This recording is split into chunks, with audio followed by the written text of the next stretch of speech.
कि PDP out, ना, PDP को हमने आउट नहीं किया, हालात ने पीडीपी को जो है इस इलेक्शन से आउट रखा।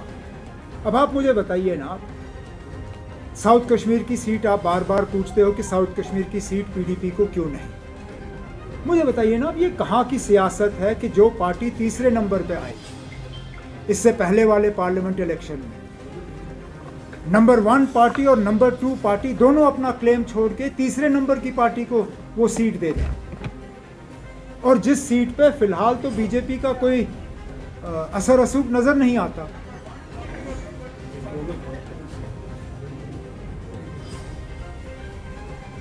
बाकी जहाँ तक कोलिशन की बात है, कोलिशन को चलाना या कोलिशन के मतलब माहौल को सही रखना, ये हर तंजीम की जिम्मेदारी बनती है।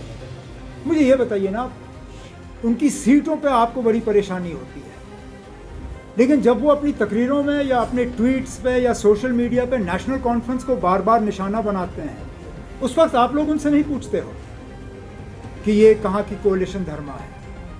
अब मिसाल देते देते मैं थक जाऊंगा, लेकिन मिसालों की कमी नहीं है। पिछले लगातार 2 साल से जब भी उनके रेजिंग डे के फंक्शन हुए तो तकरीरों में बीजेपी से ज़्यादा नेशनल कॉन्फ्रेंस को निशाना बनाया गया। रिकॉर्ड्स आप सबके सामने हैं। वहाँ पे जो गाने गाए गए, जुल्म का अलबर्न हटाओ, फिर कलमदवाद को वोट डालो, वो क्या हम भूल जाएंगे? क्या मेरे वर्कर ये भूल जाएंगे? अब पाकिस्तान का इलेक्शन है, पाकिस्तान के इलेक्शन में क्या हुआ क्या नहीं हुआ, उसमें भी नेशनल कॉन्फ्रेंस को लताड़ा जाता है ट्विटर के जरिए कि पाकिस्तान में जो हुआ उससे जम्मू कश्मीर के लोग जो हैं वो 87 को याद करते हैं। अब ये कहाँ की कोलिशन धर्मा? अब पता नहीं किस वो नशे में आके गुलाम नबी आज़ाद साहब ने फारूक अब्दुल्ला को निशाना बनाया, उसमें भी पीडीपी वाले घुस जाते हैं। जुमा उनको हफ्ता नहीं हुआ है सियासत में आए हुए, वो भी गुलाम नबी आज़ाद साहब के साथ मिलके फिर फारूक अब्दुल्ला साहब को नेशनल कॉन्फ्रेंस को ट्विटर के जरिए निशाना बनाते हैं पीडीपी के प्लेटफॉर्म से, और फिर आप कहते हो कि कोलिशन कहाँ है? ना, कोलिशन को मेंटेन रखना ये अकेले नेशनल कॉन्फ्रेंस की जिम्मेदारी नहीं है, ये उन लोगों की भी जिम्मेदारी है जिन्होंने एक आदत बनाई हुई है, जो आदत से मजबूर हैं नेशनल कॉन्फ्रेंस को निशाना बनाते बनाते।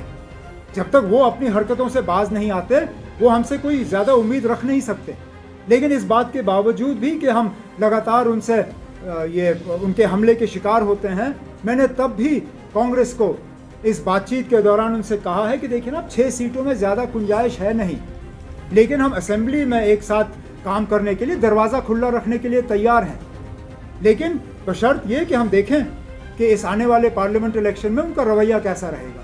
डिसअपॉइंटमेंट हुई, मायूसी हुई ये सोच के कि हर छोटी बात पे पीएजीडी में मशवरा होता था, फारूक साहब फोन उठा के कहते थे। तो आज उन्होंने इतना बड़ा फैसला किया, आज उन्होंने इतनी बड़ी बात कह दी कि पीडीपी जो है वो अलायंस में कहीं नहीं है। तो आज उन्होंने कम से कम, अगर वो हमसे मशवरा करते, अगर फारूक साहब ये कहते कि हमारे वर्कर्स नहीं मान रहे हैं, हमें 3 सीटें लड़नी है, तो हम शायद उनको कहते ठीक है, अगर आपको लगता है यूनिटी के लिए पीडीपी को कुर्बानी देनी है तो हम कहते ठीक है, 1 सीट से क्या फर्क पड़ता है। नेशनल कॉन्फ्रेंस के 3 मेंबर पार्लियामेंट थे, हमारे भी 2014 में 3 थे, तो इससे तो कोई आसमान जमीन पे नहीं आ जाता है। मगर मैं समझती हूँ कि जम्मू कश्मीर के लोगों को जो एक उम्मीद थी हमारी पीएजीडी अलायंस से, उसके बाद जो इंडिया अलायंस बना था, पूरे मुल्क की उम्मीदें इससे लगी हुई थी। तो कहीं ना कहीं जो आज नेशनल कॉन्फ्रेंस का फैसला कहीं पिछले 1-1.5 महीने से आ रहा है, तो उसको बहुत बड़ा धचका लगा है कश्मीर के लोगों को, जम्मू के लोगों को। कहीं ना कहीं एक जो आखिरी उम्मीद थी, जो काम जो बीजेपी की सरकार नहीं कर सकी, वो बदकिस्मती से आज पीएजीडी के अपने मेंबर्स ने किया। तो मैं, आपको पता है मैं फाइटर हूँ, तो हम तो चाहते थे कि मफामत हो, हम एक दूसरे के मध्य मुकाबल ना आए, क्योंकि हमारा जो अपोनेंट है वो बहुत ही ज़्यादा ताकतवर है और बहुत ही ज़्यादा खतरनाक भी है, और उसने पूरे जम्मू कश्मीर को एक कैद खाना बना के रखा है। तो हम मिलके उसका मुकाबला करेंगे। पर नेशनल कॉन्फ्रेंस के आज के फैसले या इससे पहले जो फैसला किया उससे गोल पोस्ट चेंज कर दिया उन्होंने। जहां हम मिल के बड़े अपोनेंट का मुकाबला करते, आज हमें एक दूसरे के आमने सामने लाके खड़ा किया है। तो इसमें मैं यही कहना चाहूंगी कि पीडीपी में भी down but we are not out. आपको पता है कि हमने यहाँ नेशनल कॉन्फ्रेंस के पास भी एक वक्त में 60-65 सीटें होती थी, मगर लोगों ने फैसला किया नहीं, अब 65 सीटें नहीं देनी है, 16 देनी है। किसी तरह लोगों ने हमें एक बार 3 पार्लियामेंट सीटें दी, उसके बाद फैसला किया नहीं अब एक भी नहीं देंगे। तो मैं समझती हूँ अब हम लोगों के सामने जाएंगे, उनके पास अपना केस रखेंगे, क्योंकि जम्मू कश्मीर की दिल्ली के पार्लियामेंट में आवाज़ पहुंचाना बहुत ज़रूरी है। इस आवाज़ पे नज़रें खाली जम्मू कश्मीर की नहीं बल्कि 20-22 करोड़ मुसलमानों की भी लगी हैं, जिनके घर तोड़े जा रहे हैं, जहां मस्जिदें तोड़ी जा रही हैं, और 80 करोड़ उन हिंदुओं की भी है जो गांधी के हिंदुस्तान में यकीन रखते हैं, जो नहीं चाहते हैं हिंदू मुस्लिम का झगड़ा हो। तो इसलिए हमने आज फैसला किया है कि हम जो हमारे इंडिया अलायंस में है कांग्रेस पार्टी के साथ भी मशवरा करके, क्योंकि हम कोई एकतरफा फैसला नहीं करना चाहते हैं, हम उनके साथ भी मशवरा करके जो आज नेशनल कॉन्फ्रेंस की तरफ से फैसला आया है इसका जो है आपस में भी बैठ के और इसमें कांग्रेस को भी कॉन्फिडेंस में लेके जल्दी ही हम आपके सामने अपना फैसला लेके आएंगे।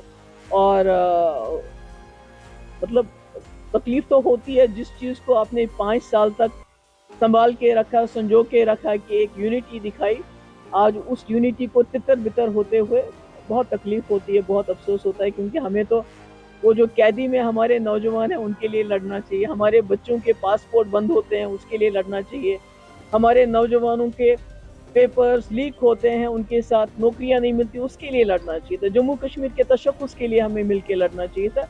मगर आज हम सीटों के बंटवारे पे इस तरह अलग हो गए, हमने सब कुछ तहस नहस कर दिया जो 5 साल हमने बना के रखा था। इस बात पे मुझे अफसोस है, मगर साथ ही मुझे अपने वर्कर्स, लीडर तो छोड़ के चले गए या उनको छुड़ा के चला लेके गए, मगर जो मेरे वर्कर हैं जो दिलो जान से जिन्होंने ये पार्टी खून दे के बनाई है, मुझे उन पे भरोसा है।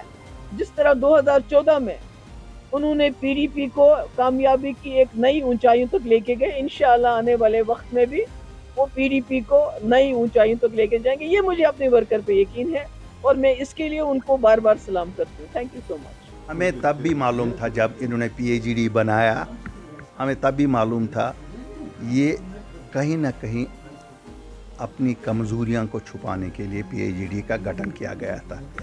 इसमें ज़रा बर सदाकत भी नहीं थी कि इनको 370 या 35A को बहाल कराने में कोई इंटरेस्ट था। इसमें ज़रा बर सदाकत नहीं है कि ये नौजवानों की रहाई चाहते थे। इसमें ज़रा बर सदाकत भी नहीं है कि ये जम्मू कश्मीर की किसी भी सूरत में जम्मू कश्मीर के लोगों की कोई मदद करना चाहते थे। ये अपने आप, अपनी जमातें, अपने परिवारों का बचाव करने के लिए इन्होंने गठन किया था। इन्होंने लोगों को फिर 2020 के जो डिस्ट्रिक्ट लेवल इलेक्शंस हुए उसमें धोखा दिया, अपने चेहरे उसके पीछे छुपाए और जज्बात के साथ खेल के लोगों से फिर एक बार धोखे से वोट लिए। वरना ये सबको मालूम था। और रूरल डेवलपमेंट के इलेक्शंस थे, रूरल एरियाज़ के इलेक्शंस थे, उसका कोई 370-35 लाने से, लेकिन बहरहाल लोगों ने इनको फिर एक मौका दिया था।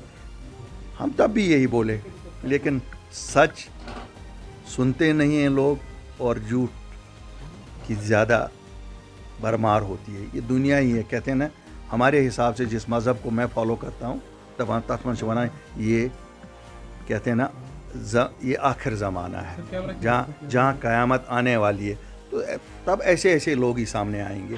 तो ये लोगों ने वही किया। कल